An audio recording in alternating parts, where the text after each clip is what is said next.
जो है जाहिद हुसैन राजकर और रीजनल डायरेक्टर कॉलेज गुलाम राय, हम आपस में मशावरत में और साइन की जो है रहबरी में इसको अच्छे से मतलब कि जो उन्होंने हमें गाइडलाइन दिए उसी के हिसाब से हमारे एडमिशन हो रहे हैं। तो इंशाल्लाह एडमिशन जो है अभी आगे भी चलेंगे, लेकिन फिल वक्त हमें जो है जो ऊपर से कॉम्पिटेंट अथॉरिटी से ये हुक्म है कि जो क्लासेस हैं तो वो ओरिएंटेशन क्लासेस 1 अगस्त से हम स्टार्ट करें इंशाल्लाह।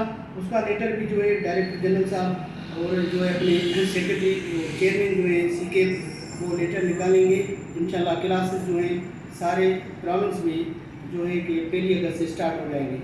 मैं थोड़ी स्टेटिक्स दूंगा कि जो इस साल हमारे एडमिशन्स हुए हैं, पहले 1 जून से हमने स्टार्ट किया था, 15 जुलाई तक 1,60,000 जो है बच्चे इनरोल हुए हैं, जो पिछले साल 1,48,000 हुए थे।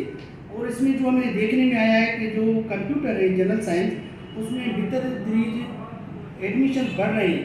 लास्ट ईयर जो थे वो इस वक्त तक जो आए थे वो 34,000 बच्चे आए थे, लेकिन अब 39,000 तकरीबन 40,000 बच्चे आ गए हैं। अगर मैं एडमिशन की बात करूँ तो प्रोविंस लेवल पर जो है वो जो प्री मेडिकल है उसमें 60,000 आए हैं और दूसरे नंबर पे जो है वो कंप्यूटर साइंस में आए हैं। अगर कराची की मैं बात करूँगा तो नंबर 1 जो है वो कंप्यूटर साइंस है, दूसरे नंबर पे उसमें जो है प्री मेडिकल है और इंजीनियरिंग है।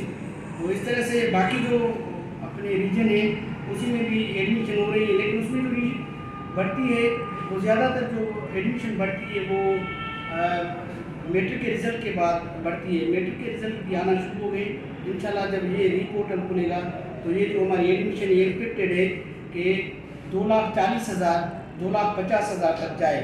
तो मैं थोड़ी स्टेटिक्स दूंगा 2021 से जो ऑनलाइन हमने एडमिशन की, तो पहले साल जो हमारी एडमिशन हुई थी 1,78,000 हुई थी और 2022 में जो हुई थी वो 9th क्लास में की थी 2,10,000।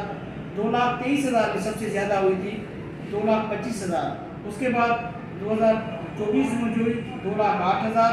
लास्ट ईयर जो हुई थी वो हुई थी 2,20,000। इस साल जो हम एक्सपेक्ट कर रहे हैं वो तकरीबन 2,40,000 से 2,50,000 के दरमियान एडमिशन होगी। Thank you sir, thank you.